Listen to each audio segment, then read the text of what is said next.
Hello everyone, welcome to True IAS. आज के lecture में हम लोग बात करते हैं ग्राउंड वाटर टॉपिक के बारे में फ्रॉम विजन आईएएस की अप्रैल मंथ की करंट अफेयर की मैगजीन से।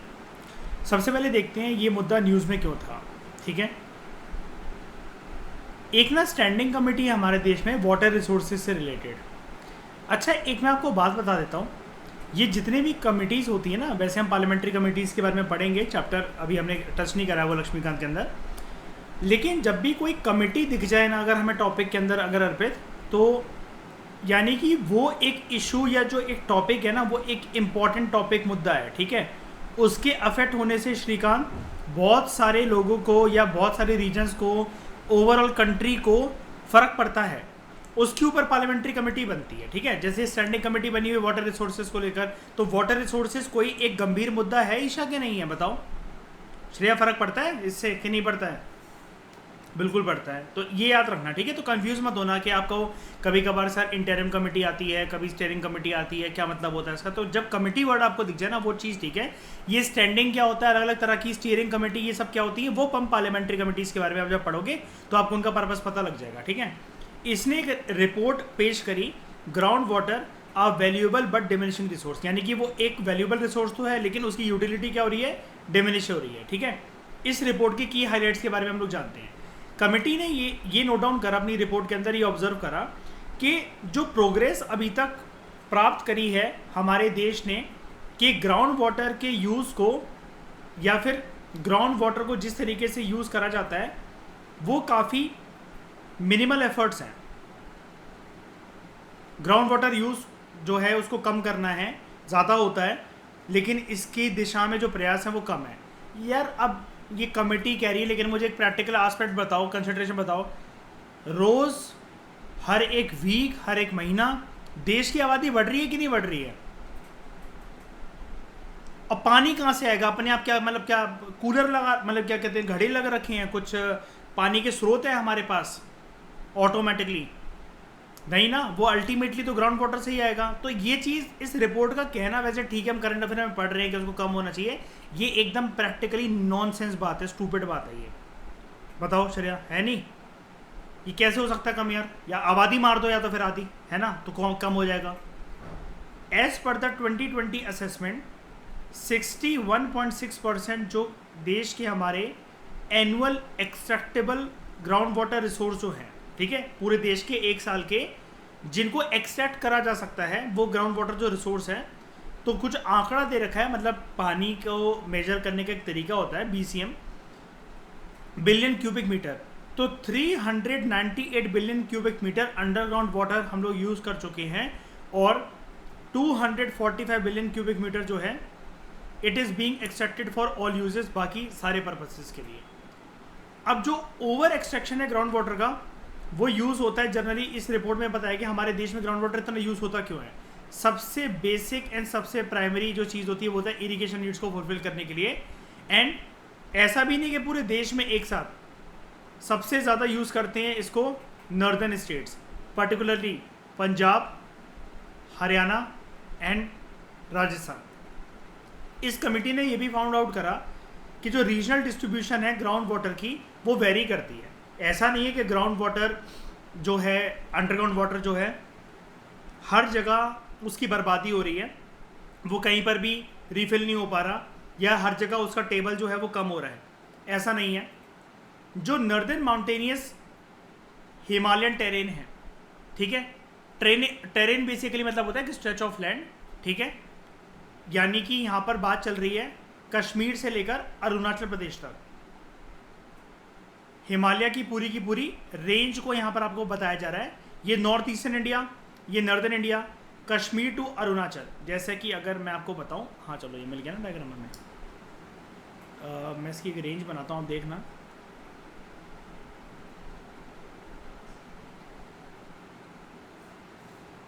जितना ब्लू पोर्शन मैंने बनाया श्रेय, ये उतने पोर्शन की बात कर रहा है, कश्मीर टू अरुणाचल, ठीक है, नॉर्दर्न मोस्ट हिमालयन टेरेन।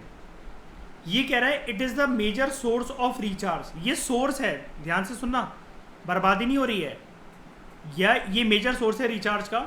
ऐसा क्यों? रिवर सारी की सारी कहाँ से आती हैं? माउंटेन से। एंड इसके बियॉन्ड कोई हमारे देश में माउंटेनियस रीजन है क्या?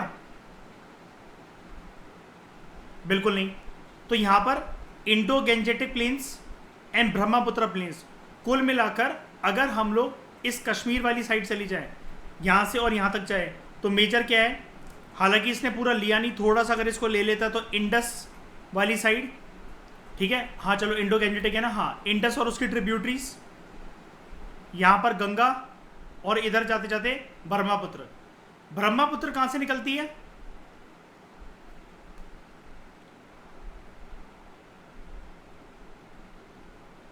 अरे वो तो नाम होता है ना उसका, निकलती कहां से है?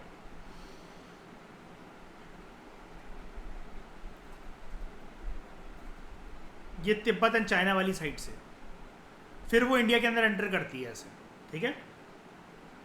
उसके बाद जो पेनिनसुलर शील्ड है, मतलब अब पेनिनसुलर शील्ड यहाँ पर किसको बोला जा रहा है? वैसे इसको कहना नहीं चाहिए था ऐसा, क्योंकि पेनिनसुलर हिस्सा ये होता है ईशा, ये है ना, लेकिन अभी पेनिनसुलर शील्ड किसको कह रहा है? बेकार बकवास है इस रिपोर्ट के अंदर, इनको बोलो पढ़ लिख कर आए हैं थोड़ा सा। पेनिनसुलर शील्ड, सबसे बड़ी बात तो इन्होंने रिपोर्ट में कहा, it is located, any region which is located south of Indo Gangetic Brahmaputra plains, यानी कि ये जो पूरी की पूरी जगह है माउंटेनियस रीजन, इसके नीचे आपको पता है प्लेन रीजन आता है, यहां से आता है। अब कह रहा है इसके बियॉन्ड ये जितना भी हिस्सा है, ये वाला पेनिनसुलर शील्ड कह रहा है इसको, ठीक है। हम भी जानते हैं this is not the complete definition of peninsular India, peninsular shield. खैर जो भी है वो कह रहा है this region has limited ground water potential, potential in the sense कि रिचार्ज नहीं हो सकता, हो गया रीजन 1। रीजन 2, थर्ड रीजन का इसको एक अलग से पॉइंट देना चाहिए था, कोस्टल रीजन का। जो कोस्टल लैंड्स हैं वहां पर उनके पास पोटेंशियल है किस चीज की? They have multiple aquifer systems. ये एक्यूफर क्या होता है? एक्यूफर का मतलब होता है एक ऐसी बॉडी ऑफ रॉक या फिर सेडिमेंट जो कि होल्ड कर सके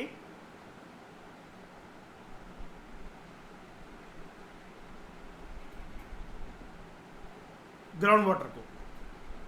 कुल मिलाकर, श्रेया याद है वो चैप्टर ज्योग्राफी का जो हमने पढ़ा? क्या मैं एक्यूफर को बेसिकली ऐसा बोल सकता हूं, हर एक जगह की जमीन के नीचे बेड रॉक, इसी के ऊपर तो होल्ड होगा, पानी के नहीं होगा, उससे रिसके तो नीचे नहीं जाता, उसी के ऊपर रहता है। सॉइल, सरफेस की लेयर सॉइल, उससे नीचे नीचे जाते जाते बेड रॉक, है ना। जैसे वो पत्थर आ जाते हैं वहीं तक वो तैरता है वो पानी, ठीक है। तो यहां पर मल्टीपल एक्यूफर सिस्टम है, specially in the states of Gujarat, Kerala, Tamil Nadu and Andhra Pradesh. क्या ये सारे के सारे कोस्टल स्टेट्स हैं? बिल्कुल हाँ। पेनिनसुलर शील्ड ना, मैं वही तो बोल रहा हूँ, ये गलत बोल रहा है ना पेनिनसुलर शील्ड। देखो पेनिनसुलर जो जगह होती है, पेनिनसुलर इंडिया ना, पेनिनसुलर शील्ड तो कुछ भी नहीं होता, पहली बात है। पेनिनसुलर इंडिया होता है वो ये होता है एक्चुअली, वी शेप नहीं होता जो नीचे से। मैंने यहाँ पर स्पेस क्यों छोड़ा है? स्पेस इसलिए छोड़ा है, वेस्टर्न घाट और ईस्टर्न घाट नहीं आता इसके अंदर, सॉरी, वेस्टर्न घाट और ईस्टर्न घाट ये नहीं, थोड़ा सा इससे हटके ये जो यहाँ पर है पेनिनसुलर प्लेट्यू, ये मध्य प्रदेश के नीचे से शुरू हो जाता है, सतपुरा और विंध्या रेंज के बाद। और स्पेसिफिकली अगर मैं इस रीजन पे आ जाऊँ तो इसको डेक्कन प्लेट्यू कहते हैं, जहाँ पर ब्लैक सॉइल होती है, लावा से बनाता है ऐसा मानना है ना, ये चीज़ है। अब लेकिन वो ये जो पेनिनसुलर शील्ड जिसको कह रहा है ये जो ग्रीन वाली जो लाइन बनाई है ना मैंने, ये मैंने बनाया प्लेन्स। कह रहा है इसके नीचे का जितना भी हिस्सा है पूरा का पूरा ये पेनिनसुलर शील्ड है।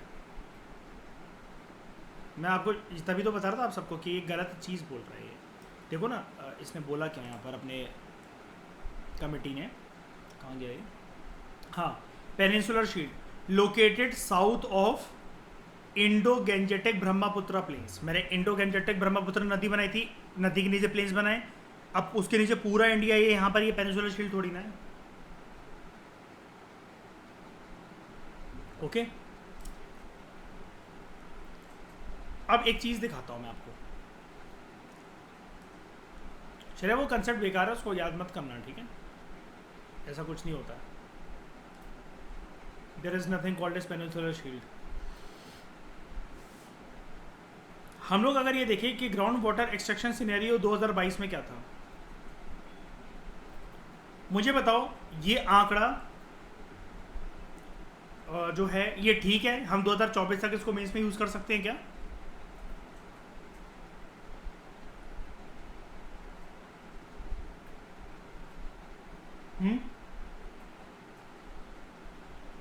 क्यों कर सकते हैं? 2 साल हो जाएंगे इस चीज को तो फिर।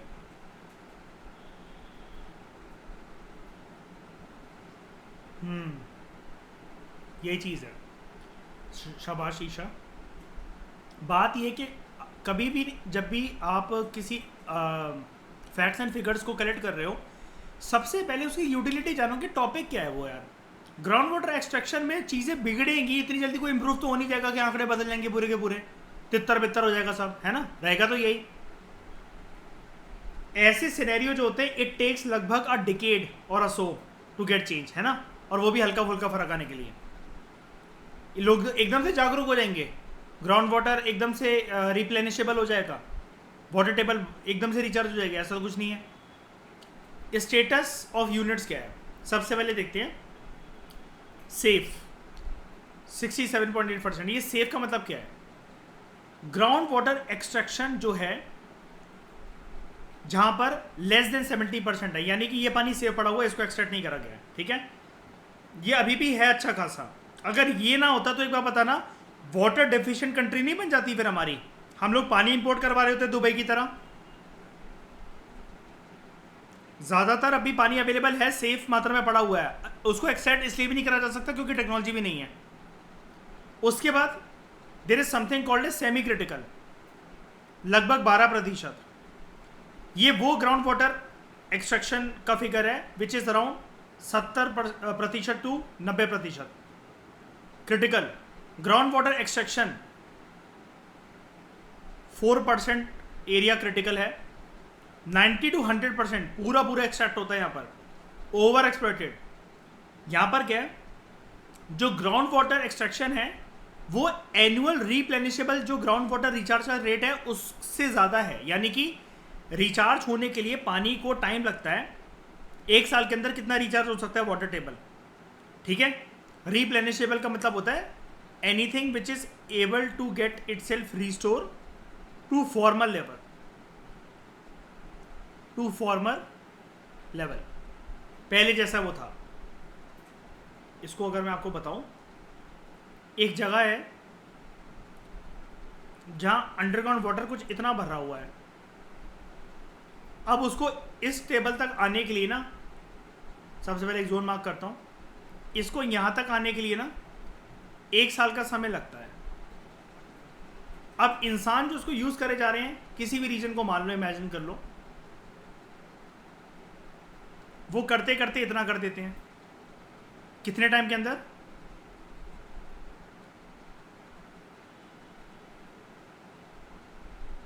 थ्री मंथ्स के अंदर ही। यानी कि ये जो टेबल है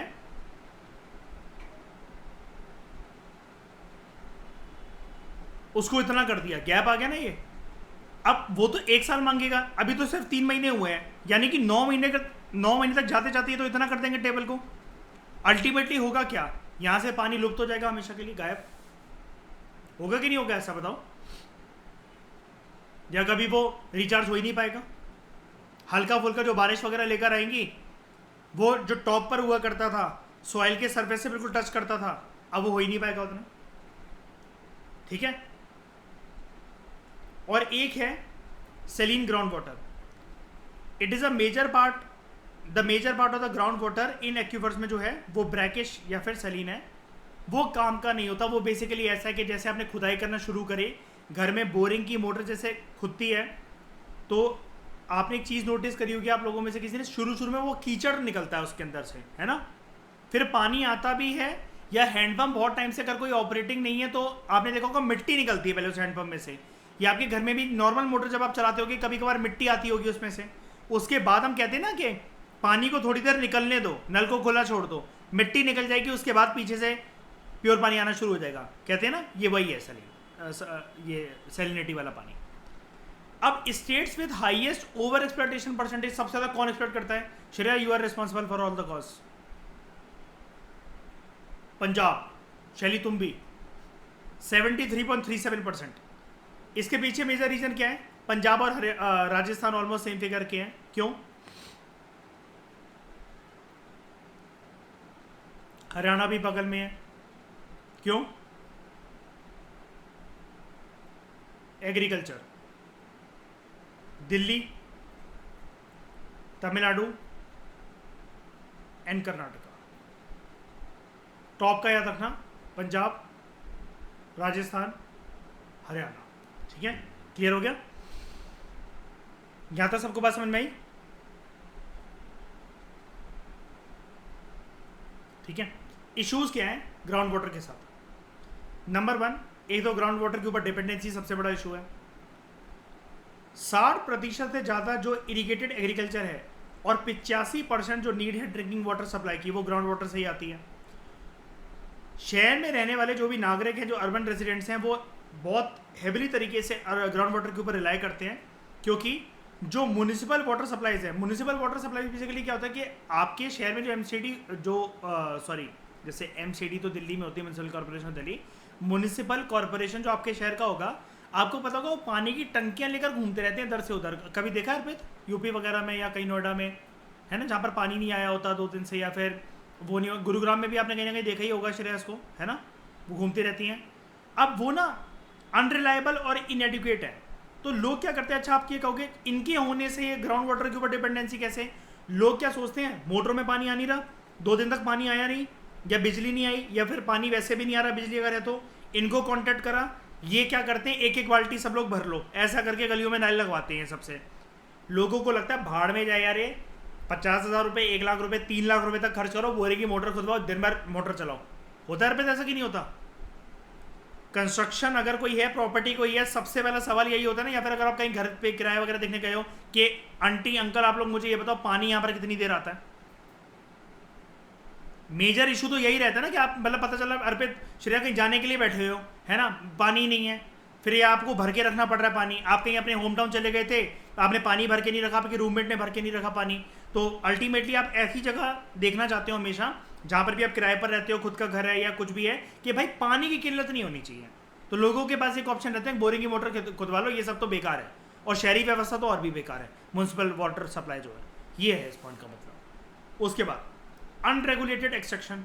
जो ग्राउंड वाटर है वो एक कॉमन रिसोर्स पूल तो माना जाता है कि वो सबके लिए है, ठीक है यार, लेकिन कोई अपनी जिम्मेदारी ये नहीं लेता, न प्रशासन न लोग, ठीक है, कि यहाँ पर इसकी एक्सट्रैक्शन के ऊपर कोई कंट्रोल लगाया जाए, कोई रिस्ट्रिक्शन लगाई जाए इसकी एक्सट्रैक्शन के ऊपर।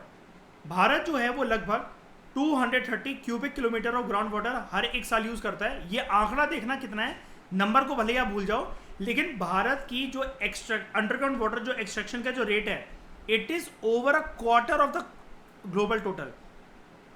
देख रहे हो श्रेया, पूरी दुनिया में जितना ग्राउंड वाटर एक्सट्रैक्ट होता है, भारत 1/4 से भी हिस्से के ज्यादा उसको ग्राउंड वाटर को एक्सट्रैक्ट करता है एक साल के अंदर, वो भी सिर्फ। मैंने बोला था ना कल के लेक्चर या परसों के लेक्चर में कि वैसे तो शैली भारत किसी चीज़ में नाम बना नहीं पाता, जहाँ ये क्या कहते हैं बर्बादी की बात आएगी सबसे आगे टॉप करें। उसके बाद poor knowledge of ground water. In depth understanding of ground water requires expensive and sophisticated technology, and ये काफ़ी डिफिकल्ट है रन करना एंड मेंटेन करना। बेसिकली इसके लिए हमें डेटा कलेक्शन चाहिए, एनालिसिस, मैनेजमेंट। अब डेटा कलेक्शन ना, आप ये टेक्नोलॉजी को रिलेटेड और वो सब तो छोड़ो कि अंडरग्राउंड वाटर कहाँ मिलेगा कहाँ नहीं मिलेगा, बहुत बार ऐसा होता है कि लोग बोरिंग के लिए पैसा खर्च करते हैं अर्पित, और पानी उस जगह से नहीं निकलता, परेशान होते हैं 6-6 महीने तक, 1-1 साल तक, बहुत मुश्किल से। ये भी लक फैक्टर वाली बात होती है कि जहाँ आपने बोरिंग की जो मोटर खुदवाई है वहाँ से पानी निकल जाए, अब ये लक फैक्टर वाली बात है आजकल के टाइम में, और बहुत कभी कभार बहुत डेप्थ में जाकर मिलता है, ठीक है। उसके बाद इंस्टीट्यूशनल वैक्यूम। अच्छा, यहाँ पर इंस्टीट्यूशनल वैक्यूम वैक्यूम का मतलब होता है खालीपन, इंस्टीट्यूशन का मतलब यहाँ पर है बॉडीज से मतलब सरकारी बॉडीज। बड़े सारे जो ऑर्गेनाइजेशंस हैं जो कि इंडिया के ग्राउंड वाटर को मैनेज करते हुए हम देखेंगे उनके नाम, they lack accountability and responsibility, उनको कुछ लेना देना नहीं है। और जैसा कि हमने पढ़ा था इस पॉइंट को आप इससे भी मर्ज कर सकते हो, ये अनरेगुलेटेड चीज़ है, कोई उनका स्टेटनेस नहीं है, कुछ भी नहीं है। पर्यावरण के लिए कितनी तगड़ी बॉडी हमारे देश के अंदर, NGT national green tribunal, environment के जो मुद्दे को देखती है, इसका बॉडी कितना इंपॉर्टेंट होता है।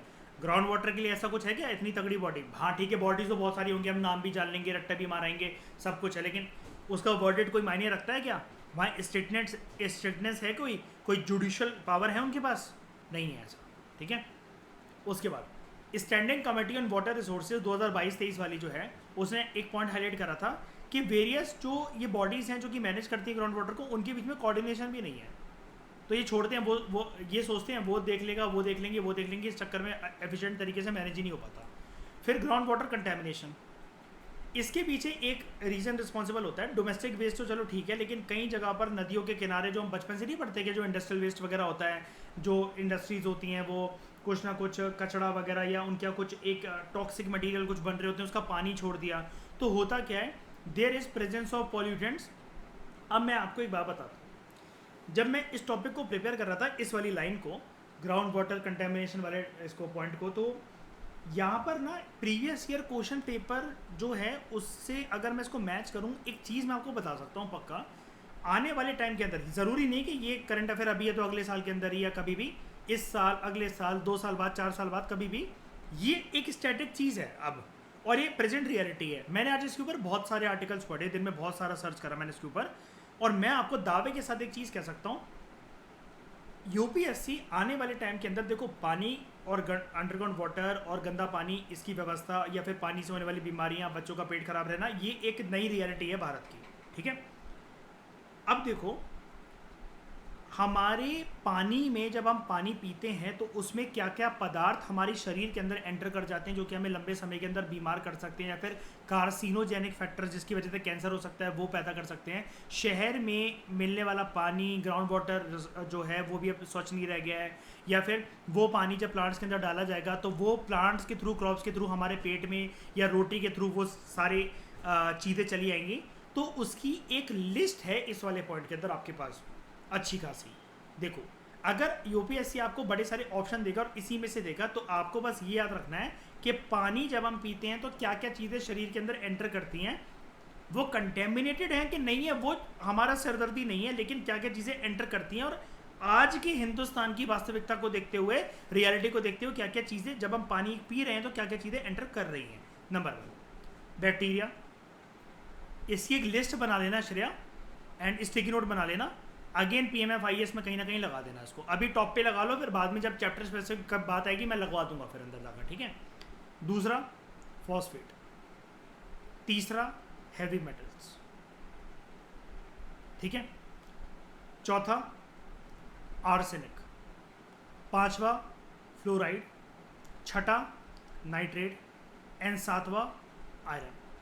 क्या ये सारे के सारे सातों के सातों ऑप्शन दे सकता है यूपीएससी एक साथ? बिल्कुल। 2018 से यूपीएससी ने गेम शुरू कर दिया था ये वाला, उसमें मिनिमम सपोर्ट प्राइस के ऊपर एक क्वेश्चन पूछा था MSP और क्रॉप्स के ऊपर, एंड 7 ऑप्शन दे रखे थे।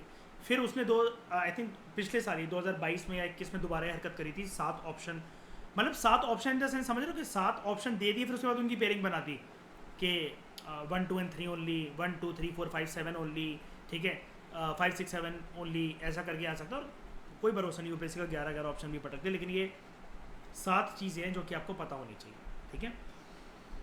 ये वाटर टेबल के अंदर होती हैं, ग्राउंड वाटर के अंदर होती हैं, ठीक है, एंड ये चीज़ें हमारे शरीर के अंदर एंटर करती जब हम पानी पीते हैं, ओके। उसके बाद there is lack of fund. Standing committee on water resources ने ये भी हाईलाइट करा था कि जो नेशनल वाटर मिशन है, one of the mission which is implementing the national action plan on climate change, ठीक है, ये ग्राउंड वाटर के ऊपर कुछ करना भी चाहता है, तो इसके हाथ बंधे हुए हैं because of lack of funds and autonomy, आज़ादी नहीं है, पावर्स नहीं है, and lack of political will. अच्छा, जब भी ये वाला पॉइंट आए ना, लैक ऑफ पॉलिटिकल विल, आप इसको GS पेपर 2 के मेजर आंसर्स में कोट कर सकते हो, लेकिन इसका मिसयूज़ मत करना इस पॉइंट का। ये वाला पॉइंट हम बहुत यूज़ करने वाले हैं अपने मेंस के आंसर राइटिंग में। पॉलिटिकल विल का मतलब ये होता है मयूर, यार सरकार ही कुछ नहीं करना चाहती तो हम लोग सोच के क्या कर लेंगे, एक्सपर्ट सोच के क्या कर लेंगे। अर्पित फर्जी देखी है, वो नेता को सजेशन देती है, ये देती है, वो आराम से बैठ के टिकटॉक देख रहा होता है, व्हाट्सएप चला रहा होता है, no one is concern, and बाद में कहता है मैडम आपके रोबोट में क्या खास बात है, वो कहती है ना कि मेगा नहीं, this is not robot sir, it is a chip, जो कि एक फर्जी नोट को आइडेंटिफाई कर सकता है। अब नेता या प्रशासन खुद कुछ नहीं करना चाहते तो कोई क्या कर ले, है कि नहीं श्रेया? इसका मतलब ये there is a lack of political will, यानी कि सब कुछ देखते हुए भी क्या पीएम उनके कैबिनेट को या जिस भी राज्य की ये मुद्दा होगा उधर के मुख्यमंत्री को, उनके मंत्रिमंडल को नहीं पता होगा ये सब चीज़ें कि क्या हो रहा है क्या नहीं हो रहा, बताओ। लेकिन इसको देखने से कोई वोट मिलेंगे क्या उनको? अगर वो सब कुछ ये ठीक भी कर दें, कोई वोट बैंक पॉलिटिक्स के अंदर उनके इजाफा होगा क्या? बिल्कुल नहीं, इसलिए वो देखते भी नहीं है। ये है इस पॉइंट का मतलब, लैक ऑफ पॉलिटिकल विल। इसलिए मैंने आपको पहले कह दिया जीएस पेपर 2 के अंदर हम लोग भर भर के यूज करेंगे, लेकिन इसको मिसयूज नहीं करना है। मेरा मिसयूज से दोस्तों ये मतलब है, हर जगह इसके ऊपर बंदूक मत चलाना रख के, पता है क्यों यार? ये आदत ना फिर जीएस पेपर 2 की मेंस आंसर राइटिंग में एग्जामिनर पकड़ लेता है। देखो छोटी छोटी चीज़ें मैं सर बता रहा हूँ, लेकिन ये बारीकी चीज़ें ऑब्जर्व करी जाती हैं कि आप रट्टू तोता हो या सच में मतलब आप रियल पेपर लिख रहे हो अपने ग्राउंड, अपने फुटिंग पर बैठकर। आपने इंटरव्यू में ये चीज़ बोलती, आप, मैं सर बता रहा हूँ, प्लान बना लो कि अगले साल ही होगा आपका सिलेक्शन, भूल जाओ उस साल सिलेक्शन अपना। Lack of political will. अरे आप हर चीज़, आप तो कल को एडमिनिस्ट्रेशन में जाकर ये बोल दो कि नेता नहीं करने दे रहे सर ये मुझे ये काम, आपको यही तो नहीं रोना गाना करना है वहां पर। You should be innovative. नेता नहीं करने दे रही है क्या बात होती है? ये पॉइंट तो यही कह रहे हैं ना श्रेया कि नेता नहीं करने देते हैं वाला काम।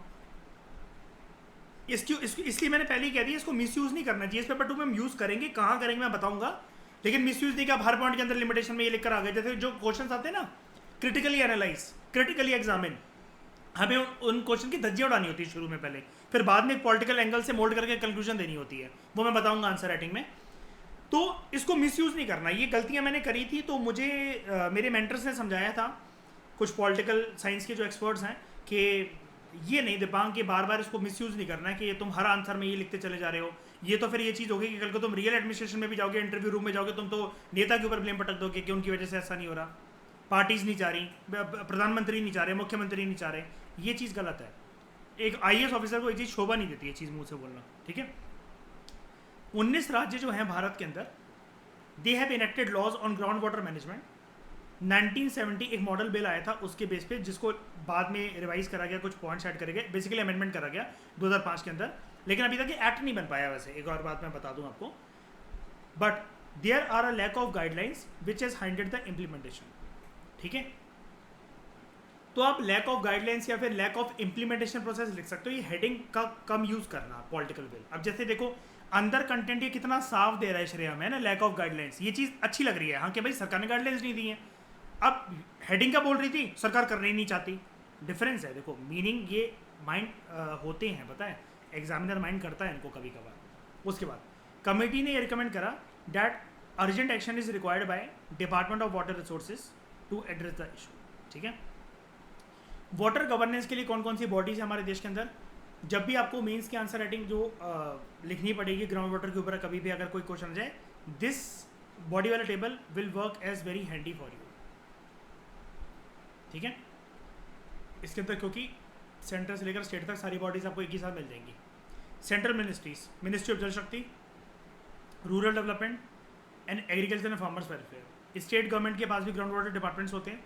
उसके बाद central and state pollution control board, जैसे एक ही है ना, हम लोग प्रीवियस आर्टिकल के अंदर पढ़े थे, CPCB, central pollution control board, है ना।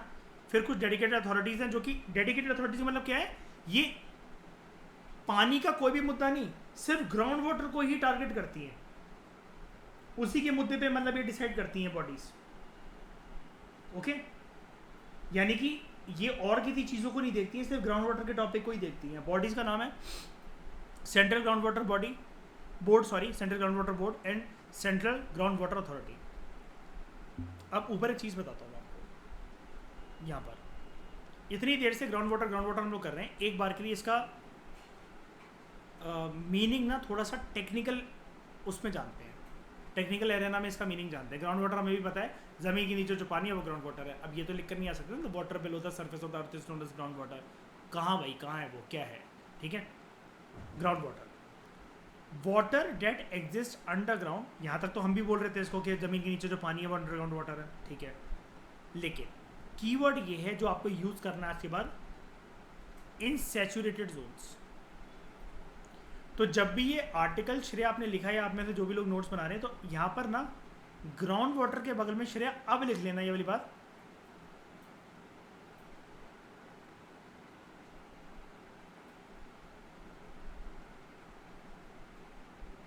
ओनली सैचुरेटेड जोन, या ओनली ना लिखकर स्टार मार्क बना के सैचुरेटेड जोन जरूर लिख देना, कि जब भी मैं ग्राउंड वाटर के बारे में कुछ भी चीज़ हाईलाइट करूंगी या करूंगा तो सैचुरेटेड जोन मुझे ये वर्ड नहीं भूलना है, ठीक है। अभी बताता हूं इसका मतलब। सैचुरेटेड जोन को उल्टा कर देते हैं जरा इस टर्म को। क्या मैं इसको ऐसा बोल सकता हूं,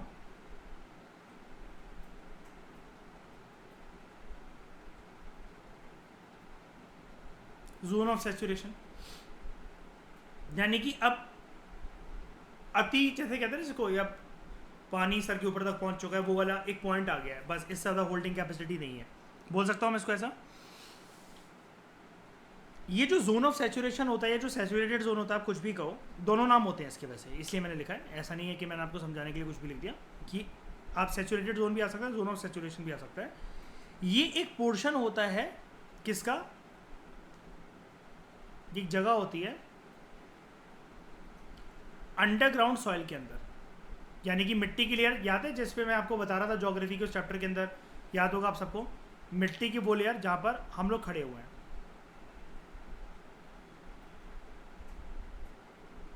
इस सरफेस पे हम रहते हैं।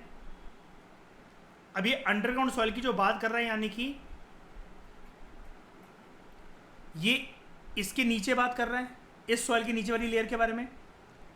तो सैचुरेटेड जोन एक ऐसा पोर्शन होता है अंडरग्राउंड सॉइल का जहां पर जितने गैप्स हैं पानी के वो कंप्लीटली फुलफिल हो चुके होते हैं। अच्छा मुझे एक बात बताओ, यहां पर अगर मैं आपको कुछ ऐसा डायग्राम बनाऊं,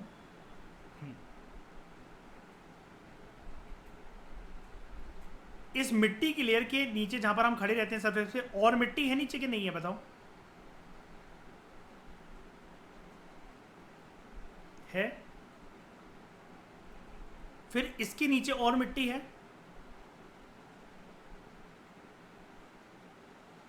सिर्फ इस डायग्राम पे फोकस करना जो अभी मैं बना रहा हूं, नीचे को सबको गोली मार दो।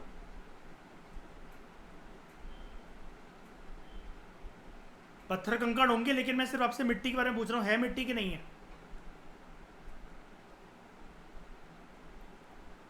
बारिश का पानी आया, रिस रिस कर नीचे गया, ये फिल हो रहा है, और पानी आता जा रहा है ऊपर से अलग अलग सोर्सेस से, ये भर रहा है भर रहा है भर रहा है, और जो हमारा सरफेस है वहां तक पहुंच गया है। ये बन गया है जोन ऑफ सैचुरेशन। आप तो नहीं भूलोगे आज के वजह से, जोन ऑफ सैचुरेशन जहां पर सारे जो गैप्स हैं अंडरग्राउंड सॉइल के, एक सेकेंड कलर चेंज कर दो, all gaps are completely filled with water, completely filled with water. सारे मिट्टी के जितने लेयर थे वो पूरा पानी से भर चुका पूरा का पूरा। अच्छा, अब एक बार के लिए इस पे आ जाओ अनसैचुरेटेड जोन पे। ये तो वही जगह दिख रही है ना, मैं नाम छोड़ो उसका, ये वही जगह दिख रही है जैसे मतलब मान लो हम पार्क वार्क में खड़े हैं, या फिर किसी नदी के किनारे खड़े हैं, सूखी मिट्टी है जहाँ पर हम खड़े हो सकते हैं आराम से, पैर नहीं धंसेगा, है ना। अगर ये सैचुरेटेड जोन में पानी फिर से अगर एंटर करता रहा और करता रहा, तो क्या मैं ऐसा कह सकता हूं ये ऊपर तक आ जाएगा?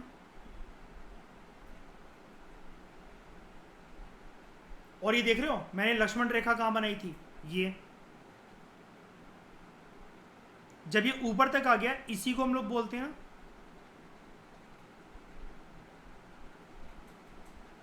फ्लडिंग, हाँ कि ना। इस अनसैचुरेटेड जोन को बोला जाता है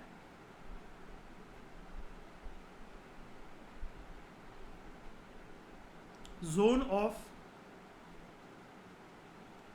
एरेशन जहां पर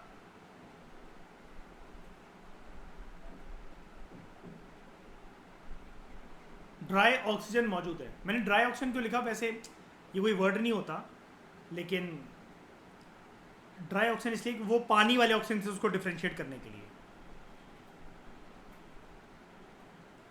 क्योंकि पानी वाले ऑक्सीजन को क्या कहते हैं, पीएमएफआईएस में क्या पढ़ा था, डिजॉल्व ऑक्सीजन, इसलिए मैंने ड्राई, वैसे वर्ड नहीं होता, मैं सच बता रहा हूँ, ये मैं ये नहीं कह सकता यूज़ करना नहीं करना, हवा वाले ऑक्सीजन को पानी वाले ऑक्सीजन से डिफ्रेंशिएट करने के लिए, आपको समझाने के लिए, लेकिन एक्चुअल जो वर्ड होता है वो होता है जोन ऑफ एरेशन। इस अनसेचुरेटेड जोन को ये कहते हैं। क्या मैं ऐसा कह दूं, जोन ऑफ एरेशन के अंदर अगर नीचे का जो सैचुरेशन लेवल है वो ऊपर आने लग जाए जोन ऑफ एरेशन में, तो ये भी सैचुरेटेड बन जाएगा। इस मिट्टी की भी तो सीमा होगी ना पानी को होल्ड करने की, कि नहीं होगी, और जब ये सीमा खत्म हो जाती है, इसी को तो कहते हैं फ्लडिंग, जब पानी कहीं से एस्केप नहीं हो पाता। आप कह रहे हो किसी एक जगह पर झील बन गई है, तालाब बन गया, वो तभी तो बन गया होगा ना, अंडरग्राउंड वाटर पूरे का पूरा वो भर गया होगा और उसके ऊपर और पानी आने लग गया, और जो गड्ढे थे वहां फुलफिल हो गए पूरे के पूरे। बताओ हाँ कि ना। जो अपर सरफेस है सैचुरेटेड जोन का, उसको हम लोग कहते हैं वाटर टेबल। वाटर टेबल कहां थी, यहां पर इस डायग्राम के अंदर अगर मैं आपको दिखाऊं, ये जस्ट जो हमारा सरफेस होता है उसके नीचे जहां तक पानी भरा हुआ है ना, उसको कहते हैं वाटर टेबल। वाटर टेबल में भी located only a foot below. इस डायग्राम के अकॉर्डिंग बिल्कुल इसके कदम के नीचे है ना मयूर, वाटर टेबल है ना, यहां पर बिल्कुल इसके नीचे है कि नहीं है। लेकिन कभी कभार it can be hundreds of feet down. ये तब समस्या आती है जब बोरिंग की मोटर खुदवाते, जैसा आपने कहा था ना कि उसने कहा था बंदे ने जो आपके घर में बोरिंग की मोटर खोद रहा था कि अब पत्थर आ गए नीचे, बस ये चीज़ है। अब एक बार के लिए इसको देख लो ध्यान से, अब आपको कोई समस्या नहीं आने वाली, अगर आपने ध्यान से सुना है मुझे तो। थोड़ा सा इसको ना बड़ा कर देते हैं,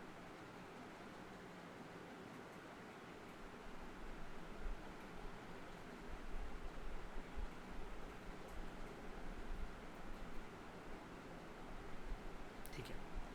अब देखो ध्यान से,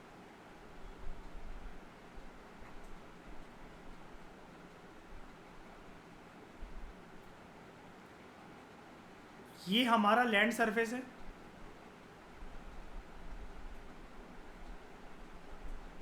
ठीक है, ये भी लैंड सरफेस है। लैंड सरफेस के नीचे ये मिट्टी है, इसके अंदर भी पोर्स हैं, पार्टिकल्स हैं, सूखी भी हो सकती है थोड़ी सी समुद्र के किनारे, तो ड्राई भी गीली भी हो सकती है, सब कुछ है। जस्ट इसके नीचे क्या बोला था उसने, 1 फुट नीचे हो या फिर 100 फुट भी नीचे हो चलेगा, उसके नीचे जो है पानी इमीडिएटली वो है वाटर टेबल,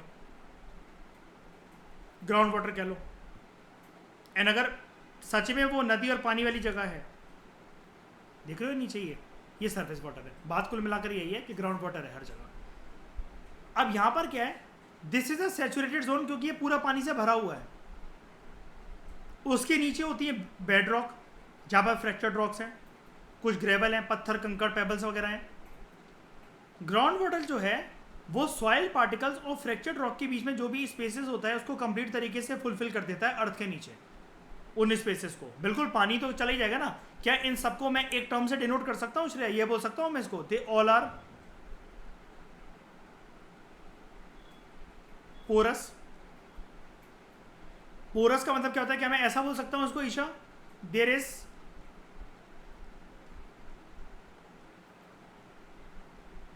इंटरस्पेसिंग बिटवीन देम। हर मिट्टी में ऐसे ही होता है, किसी मिट्टी में आप ऐसा है कि एक गिलास पानी डाल दो और आप ब्लॉक कर दो उसे कि लो पानी तैर रहा ऊपर, ये तो मिट्टी के नीचे आर पार हुआ ही नहीं। कोई भी पृथ्वी की मिट्टी है ऐसी नहीं, क्योंकि वो मिट्टी तो आप एक साथ उठा रहे हो इसलिए आपको मिट्टी फील हो रही है। एक्चुअली वो श्रेया क्या है, एक एक छोटे छोटे पार्टिकल्स ही तो है, उनके बीच में डेफिनेटली इंटरस्पेसिंग होगी।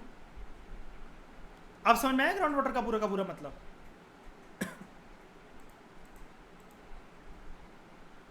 बताओ क्लियर हुआ,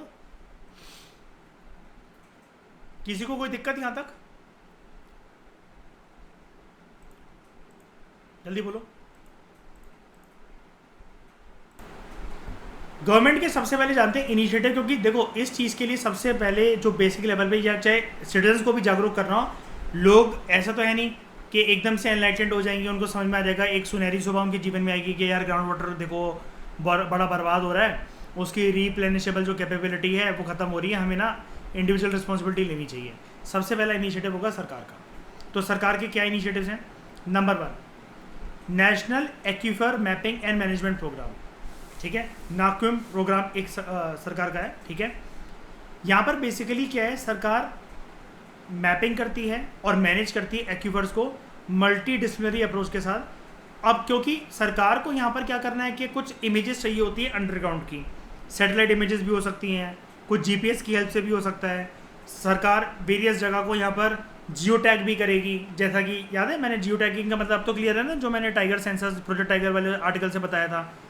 तो सरकार मतलब मार्क कर देगी एक वो बनाकर, मैप बनाकर कि इस जगह पर अंडरग्राउंड पानी अच्छा खासा है और यहाँ पर हमें इसको प्रोटेक्ट करना है। अब जब धरती के अंदर कोई भी काम होता है तो it is concern with geology ना, है ना।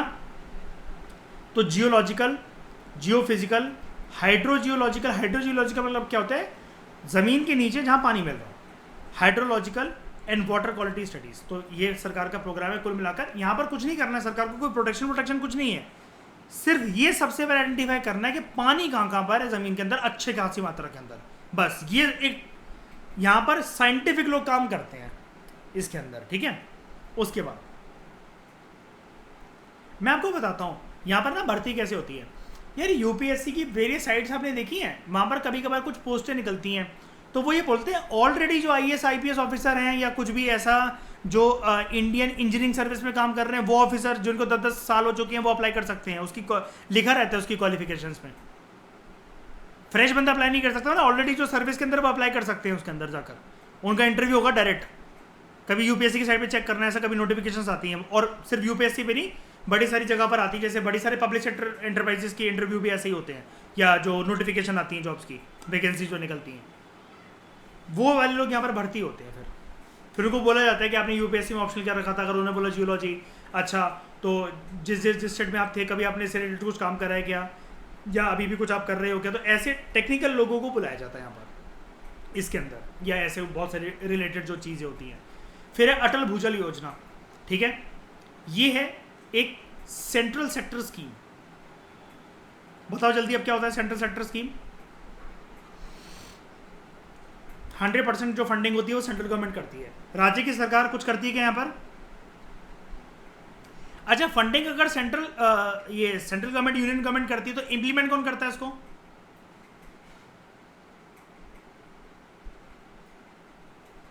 अरे सेंट्रल गवर्नमेंट ही करती, पैसे ही नहीं मिला बेफालतू में इंप्लीमेंट कर देंगे।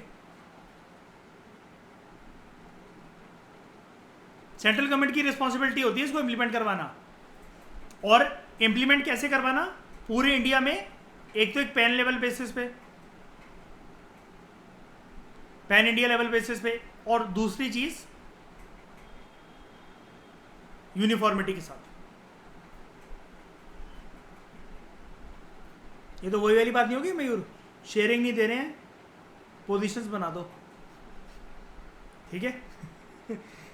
With focus on community participation and demand side intervention, ठीक है, ताकि सस्टेनेबल तरीके से ग्राउंड वाटर जो मैनेजमेंट है, आइडेंटिफाई वाटर स्ट्रेस एरियाज के अंदर, उसको रेगुलेट करा जा सके। फिर एक जल शक्ति अभियान, सबसे पहले इसको 2019 में लॉन्च करा गया था। और पहली चीज़ ये देखी जाती है, इसके अंदर वेरियस एम्स होते हैं, लेकिन प्राइमरी एम बेसिकली होता है इफेक्टिव तरीके से मॉनसून रेनफॉल, बारिश से आया हुआ जो पानी है और जितनी महीनों तक जो बारिश हो रही है उसको हमें कलेक्ट करना है, उसकी हार्वेस्टिंग करनी है, rain water harvesting basically, through creation of artificial recharge structures, watershed management, intensive afforestation and awareness generation लोगों के अंदर, ठीक है, जो रह रहे हैं उस एरिया में। अच्छा, मैं आपको एक बात बताता हूँ, वाटरशेड का मतलब बताता हूँ। वाटरशेड ना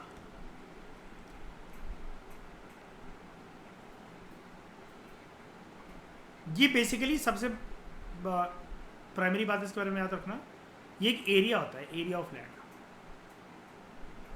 और नेचुरल होता है, इंसानों के द्वारा बनाया गया नहीं होता है, ठीक है।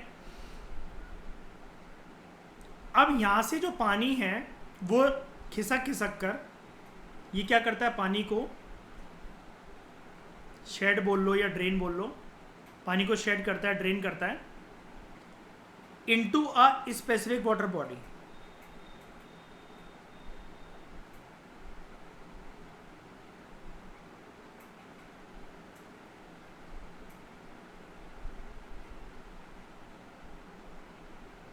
समझाता हूं कैसे।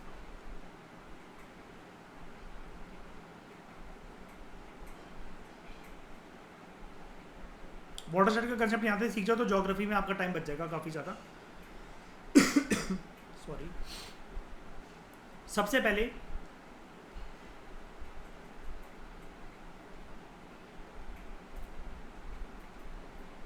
मान लो हुई प्रिसिपिटेशन, वेरियस फॉर्म की हो सकती है, बारिश, ओले, स्लीट स्टॉर्म, हिल स्टॉर्म, रेनफॉल, स्नोफॉल।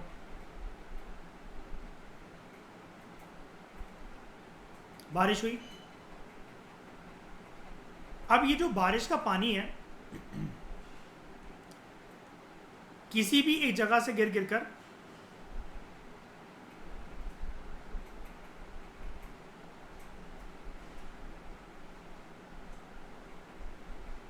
जा रहे हैं नीचे की साइड, है ना, राइट। जब ये बारिश का पानी नीचे की तरफ जा रहा है तो क्या मैं ऐसा बोल सकता हूं ये किसी ना किसी यहां पर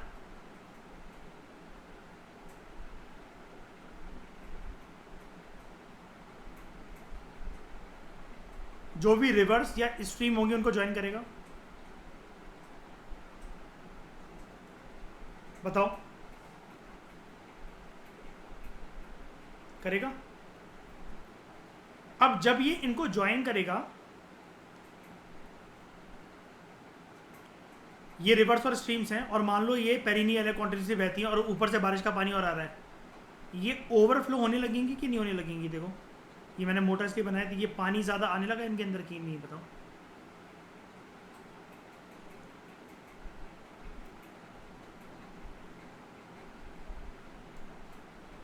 अब इससे क्या हो सकता है,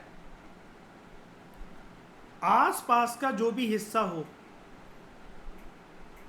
जहाँ खेती बाड़ी होती हो, लोग बस्ती बनाकर रह रहे हो, घर बनाकर रह रहे हो, वो पूरा का पूरा एरिया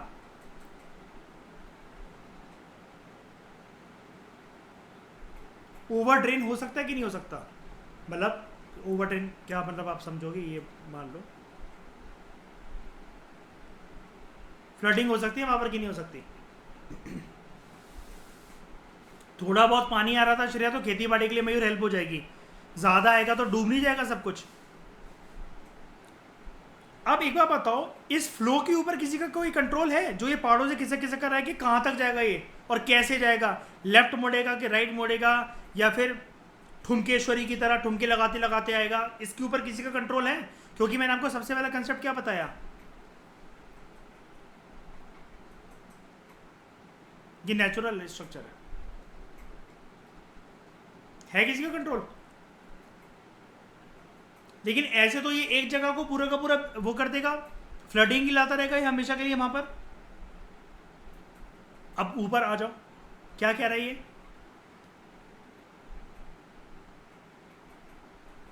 इसको मैनेज करना जरूरी है कि नहीं है? मैनेज कैसे होगा?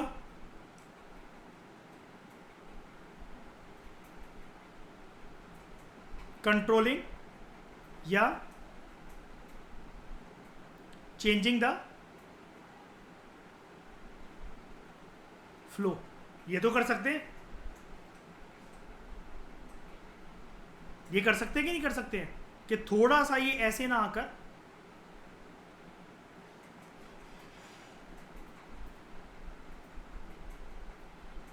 इसको हम यहां तक मोड़ दें,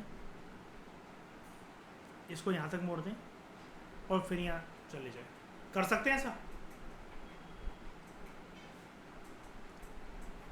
और दिमाग के अंदर क्लैरिटी लाने के लिए एक चीज़ दिखा देता हूँ।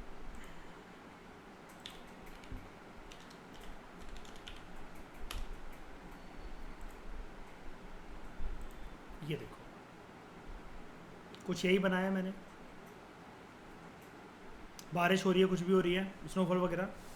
अब ये जो पहाड़ों से गिर गिर के शरे जो नीचे आ रहे हैं, इस पर किसी को कंट्रोल है कौन सी डायरेक्शन में कहाँ से खिसक खिसक कर आएगा ये?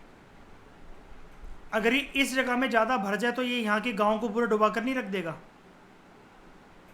है ना? हम इसमें कुछ ना कुछ चीज़ें बीच में स्ट्रक्चर बना सकते हैं ना, जहाँ से पानी का फ्लो थोड़ा ऐसे मुड़ जाए, थोड़ा यहाँ मुड़ जाए, थोड़ा वहाँ मुड़ जाए, है ना? यानी एक चीज़ याद रखना,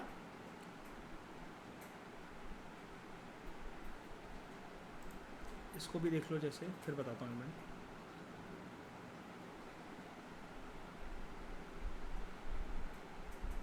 ठीक है, हो गया। ये दो टर्म देख रहे हो, वाटरशेड डिवाइड। मुझे ही बताओ इस डायग्राम से देखकर, ये इंसानों के द्वारा बनाए हुए स्ट्रक्चर होंगे या फिर कुदरती रूप से वाटर डिवाइड स्ट्रक्चर होंगे, वाटरशेड डिवाइड स्ट्रक्चर होंगे? नेचुरली, क्योंकि वो डिपेंड करता है ना कि उसका स्लोप कैसा है अर्पित, है ना पहाड़ का। कुछ बारिश, ऐसा तो नहीं कि सारी बारिश यहीं से यहीं होती आएगी, कुछ वहाँ से भी होगी। लेकिन अल्टीमेटली इस डायग्राम की आपको कंक्लूजन क्या दिख रही है? वाटरशेड एक नेचुरल स्ट्रक्चर है, लेकिन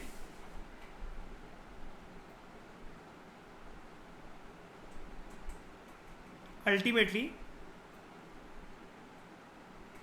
all water goes to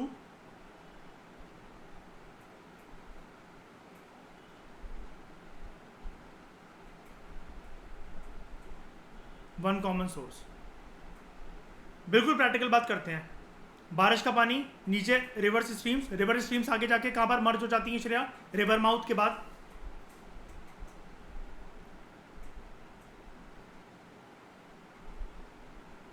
seize या फिर ओशन। क्लियर हो गया? अब मुझे एक बात बताओ, ये जो पानी है वाटरशेड की मदद से, क्या मैं कह सकता हूँ ये नेचुरल एक्यूफर्स को रिचार्ज करता होगा? बिल्कुल, ठीक है। ये चीज़ मुझे आपको समझानी थी। अब आपका ज्योग्राफी का टॉपिक कंप्लीट हो गया अच्छे से। उसके बाद ground water recharging scheme such as MNREGA. ये वाली बात याद रखना, आपको पहली बार शायद से सुनने को मिलेगा। मनरेगा जो है और प्रधानमंत्री कृषि सिंचाई योजना, लेकिन फिलहाल के लिए मनरेगा पे फोकस करो। मनरेगा के अंतर्गत अब ऐसे प्रोजेक्ट जो हैं वो इम्प्लीमेंट करे जाने लगे हैं which are launch for artificial recharge of ground water. MNREGA के अंदर लोग काम करते हैं ना दिहाड़ी के बेसिस पर या कैसे भी, तो अब ये वाला काम भी आ गया उसके अंदर। उसके बाद schemes to reduce water consumption in agriculture, Pradhanmantri Krishi सिंचाई योजना, पर ड्रॉप मोर क्रॉप। ये जो पर ड्रॉप मोर क्रॉप जो होता है, इसको, ये हालांकि मेजर कंपोनेंट है प्रधानमंत्री कृषि सिंचाई योजना का, लेकिन इसको हम लोग क्या बोलते हैं एनवायरमेंट या ज्योग्राफी के अंदर? पर ड्रॉप मोर क्रॉप।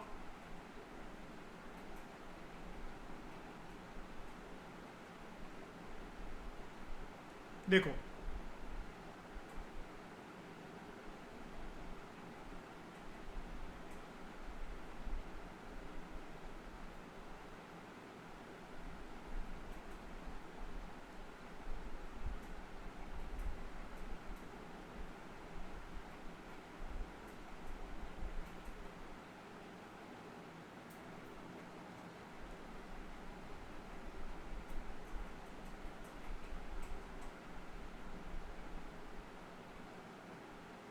ये एक पाइप है, वेंट है, जिसके अंदर से पानी जा रहा है। इस स्पेसिफिक जगह पे ही हमने होल्स कर रखे हैं और वहीं पर हमने प्लांटेशन लगा रखी है। क्या कहते हैं इसको ज्योग्राफी ईवीएस में? अब तो बता दो। अरे यार, ड्रिप इरिगेशन। और ये टेक्निक कहाँ अपनाई जाती है? एरिड या फिर सेमी एरिड रीजन्स में, जो सूखे रीजन्स होते हैं। जस्टिफाई हो गया ये ईशा? पर ड्रॉप मोर क्रॉप। पानी बर्बाद नहीं होगा तो ज्यादा क्रॉप उग सकते हैं कि नहीं हो सकते हैं? एंड इसी को बचपन से हम लोग बोलते हैं कि नहीं बोलते? Drip irrigation. जैसे ड्रिप लगती है इंसान के नस से खून और ये ग्लूकोज की बोतल चढ़ती हैं, ड्रॉप ड्रॉप करके आता है कि नहीं आता है? ऐसे ही है। And there is a mission for integrated development of horticulture. Horticulture कौन सी उसके लिए होता है, एग्रीकल्चर प्रैक्टिस के लिए क्या उगाया जाता है हॉर्टिकल्चर जब हम बोलते हैं?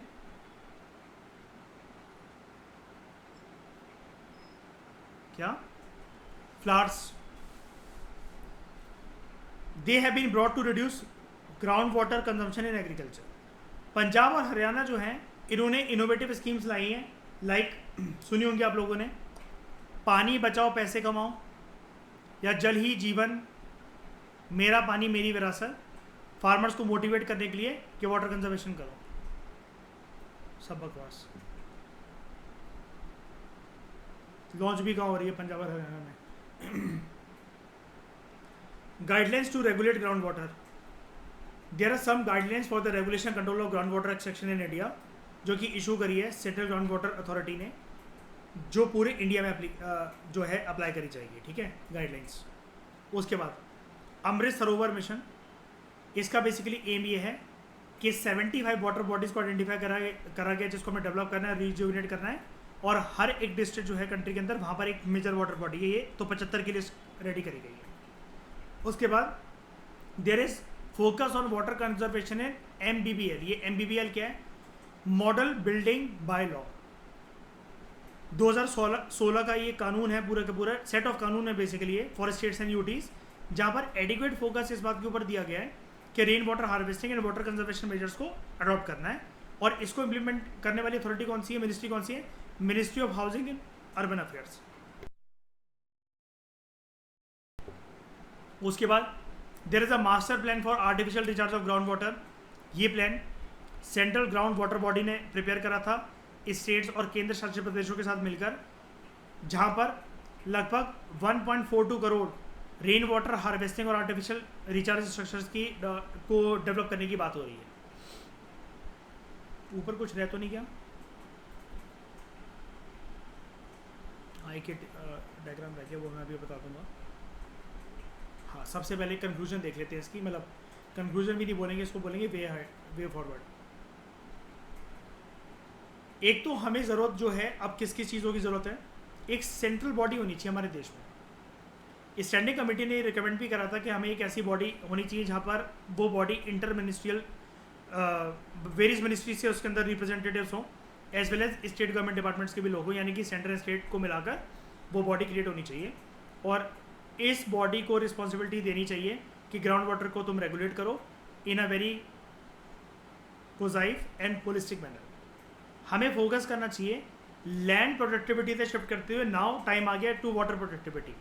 ये कमेटी ने ये रिकमेंड करा कि जो वाटर प्रोडक्टिविटी है, दैट इज प्रोडक्शन पर क्यूबिक मीटर ऑफ वाटर, ये एक मेजर क्राइटेरिया होना चाहिए कि जब भी ये डिसाइड करा जा रहा है कि कौन कौन से प्रोडक्शन क्रॉप की प्रोडक्शन इस साल होनी चाहिए। एक इंपॉर्टेंट चीज़ और, किसानों को ये भी समझाना चाहिए इसके लिए तो मैं कहूँगा एक पेनल्टी आ जानी चाहिए बड़े सारे राज्यों के अंदर। देखो, जहाँ पर पानी की किल्लत होती है ना, फार्मर्स वहाँ पर ना वो क्रॉप्स उगाने की कोशिश करते हैं जिनके लिए पानी बहुत अधिक मात्रा के अंदर लगता है। अब पानी ऑलरेडी देखो जैसे नहीं है यहाँ पर राजस्थान के अंदर। अब कितनी स्टूपिड बात है कि यहाँ के फार्मर जो है वो चावल उगाने की कोशिश करते भी हैं, पानी ज़्यादा नहीं लगेगा।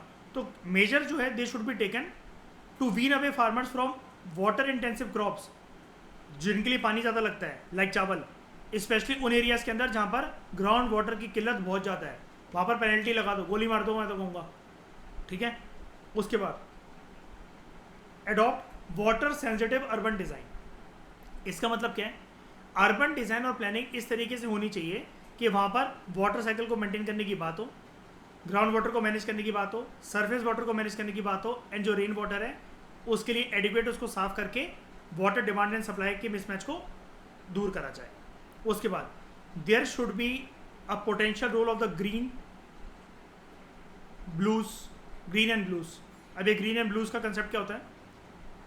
बड़े सारे पार्क ट्रीज वगैरह, प्लेग्राउंड्स, गार्डन्स, ये सब डेवलप कर दो। ब्लूज का मतलब है सीज, रिवर्स, लेक्स वगैरह में ये सब देखो कि इनकी अच्छे से मैनेजमेंट हो। और याद है ऊपर एक पॉइंट पड़ा था कि इंडस्ट्रीज़ का जो गंदा पानी होता है वो ग्राउंड वाटर में जाता है, और फिर हमने अभी ये भी पढ़ा कि ग्राउंड वाटर जो है वो सारा का सारा वाटर शेड से मर्ज होकर एक ही पानी के अंदर कन्वर्ट हो जाता है। उससे जो एक्वेटिक लाइफ है उसको भी तो हार्म है। और उसके बाद जैसे अगर आप मान लो कि नॉन वेजिटेरियन हो, मछली वगैरह आप खा रहे हो, या फिर वो पानी को अगर क्रॉप्स फील्ड में यूज़ कर रहे हो, तो वो आपके अंदर भी तो चीज़ें एंटर कर सकती हैं, जो 7 चीज़ें मैंने आपको पढ़ाई है ना। उसके बाद we need a dedicated policy making, appropriate strategy, ये तो बेकार सा पॉइंट है। उसके बाद कम्युनिटी पार्टिसिपेशन को हमें एनकरेज करना चाहिए, सारा ब्लेम सरकार के ऊपर नहीं डाला जा सकता, लोगों को भी हमें इन्वॉल्व करना चाहिए, ठीक है, कि वो कंजर्व करें, ग्राउंड वाटर को मैनेज करें एंड ऑगमेंट करें। ऑगमेंट का मतलब बेसिकली होता है कि इंक्रीज करना किसी भी चीज़ को, ठीक है।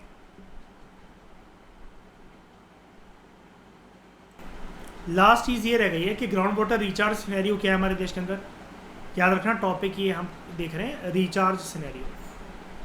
अब ये थोड़ा सा आपके दिमाग के साथ खेलेगा ये वाला टॉपिक, ध्यान से देखना। 4 एस्पेक्ट है इस टॉपिक के। हम लोग रिचार्ज की बात ना 2 बेसिस पे करेंगे। बारिश के दिनों में कब रिचार्ज होता है, और जब बारिश नहीं चल रही होती तब कैसे रिचार्ज होता है। अब इसके खुद के 2 पहलू हैं और इसके खुद के 2 पहलू हैं। सबसे पहले देखते हैं मॉनसून सीजन के बारे में। सबसे बड़ी बात तो जब बारिश के दिनों में जो बारिश है वही रिचार्ज कर देगा। सबसे सिंपल बात तो यही है ना श्रेया, बारिश के दिनों में बारिश हो रही है, अधिक मात्रा में हो जाए, अच्छी बात है, ग्राउंड वाटर रिचार्ज है ना। सबसे ज़्यादा यही करता है 55%। कसम से बता रहा हूँ, ये मैं इसलिए पढ़ा रहा हूँ आराम से। ये 4 स्टेटमेंट आ सकती है 1 के प्रीलिम्स के अंदर, एंड आपको समझ में ही नहीं आएगा monsoon non monsoon non monsoon क्या है, ठीक है, कि सबसे ज़्यादा कहाँ से रिचार्ज होता है। तो recharge from rainfall, monsoon season के अंदर जो बारिश होती है वहाँ से 55% सबसे ज़्यादा इससे रिचार्ज होता है। तो नंबर 1 हम इसको लिख देते हैं। ये पहले बात बताओ, ये समझ में आ गया? अगर एक भी पॉइंट समझ में नहीं आएगा तो आप आगे वाला नहीं समझ पाओगे। जल्दी बताओ, समझ में आ गया? बारिश के दिनों में, मानसून सीजन होता है जब बारिश के दिन हो रहे होते हैं, ठीक है, जुलाई अगस्त सितंबर जो भी है, वहाँ बारिश हो रही है। कह रहा है कि सबसे ज़्यादा जो बारिश के दिनों में जो बारिश होती है हमारे देश में, ग्राउंड वाटर सबसे ज़्यादा या वाटर टेबल उसी से रिचार्ज होती है। समझ में आया कि नहीं आया ये वाला पॉइंट? ठीक है, कोई दिक्कत नहीं। उसके बाद अब देखो, बारिश नहीं हो रही है। बारिश नहीं हो रही है इन द सेंस कि बारिश होने वाले मौसम नहीं चल रहे, वो सीज़न नहीं चल रही है। यानी कि नवंबर चल रहा होगा, दिसंबर चल रहा होगा, फरवरी चल रही होगी, मार्च चल रही होगी, बारिश वाले सीजन होते हैं क्या? बिल्कुल नहीं। यहां पर रिचार्ज होता है फ्रॉम अदर सोर्सेस,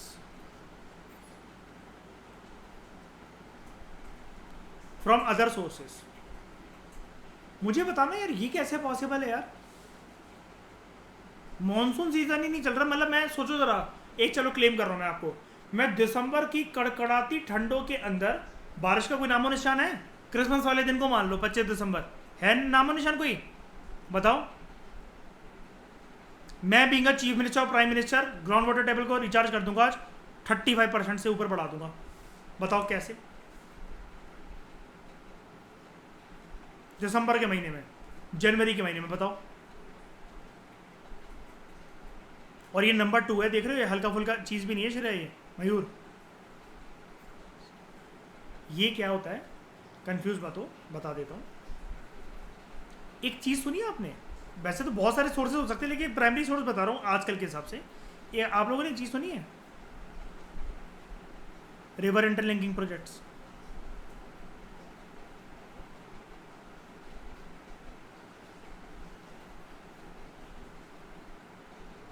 इससे करके नदियों का जो पानी है ना, जब लिंक हो गए थे, एक जगह पर ज़्यादा फ्लडिंग हो रही थी, वो हो रही थी, दूसरी जगह पर जहाँ पर सूखा पड़ा होता, तो रिवर इंटरलिंकिंग करके, जहाँ पर एक नदी का पानी इतना ज़्यादा, इतनी पतली धारा बहती थी, एक नदी का पानी ऐसा था, उसकी ऐसी धारा बहती थी, इसको लिंक कर दिया तो अब दोनों की धारा ऐसी हो गई। इस रीजन के अंदर, रीजन ए के अंदर पानी की किल्लत थी, बी के अंदर ज़्यादा होता था, अब बैलेंस हो गया। इसका एक्यूवर रिचार्ज हो जाएगा श्रेया कि नहीं हो जाएगा, बताओ। और यहाँ पर बारिश के दिनों की ज़रूरत है मुझे? नहीं। बस अब देखो, मॉनसून सीजन के अंदर बारिश हो रही है, recharge from other sources, recharge from other sources अभी पढ़ाया ना मैंने आपको, वाटरशेड। बारिश, क्योंकि देखो इस फैक्ट तो इस फैक्ट को तो डिनाई कर ही नहीं सकते ना कि मानसून सीजन चल रहा है ना। अब ये वाटर शेड ही तो होगा जो किसका के इधर से उधर पानी लेके होगा। और इसके आगे अगर मैं एक और वर्ड लिख दूँ तो और क्लियर हो जाएगा।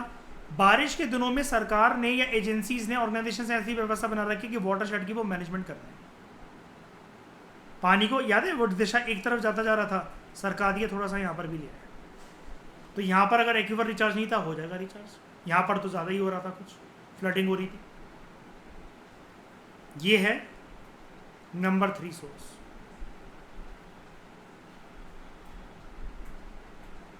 और लास्ट है recharge from rainfall during non monsoon season. सबसे कम इसी से होता है यार। बारिश ऐसा तो नहीं है सिर्फ बारिश के ये जून जुलाई अगस्त में होती है, कभी भी होती है। थोड़ा बहुत पानी तो भरते ही, वो गलियाँ भी भर जाती है कभी कभी, 5-6 दिन तक लगातार बारिश हो रही होती है।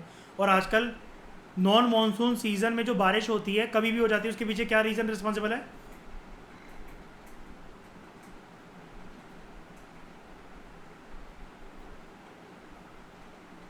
Climate change. इससे भी तो रिचार्ज होगा कि नहीं होगा। लेकिन ये लास्ट सोर्स है, क्योंकि नॉन मानसून सीजन के अंदर ईशा आप ही बताओ सबसे कम बारिश तभी नहीं होगी, नाम ही है नॉन मानसून।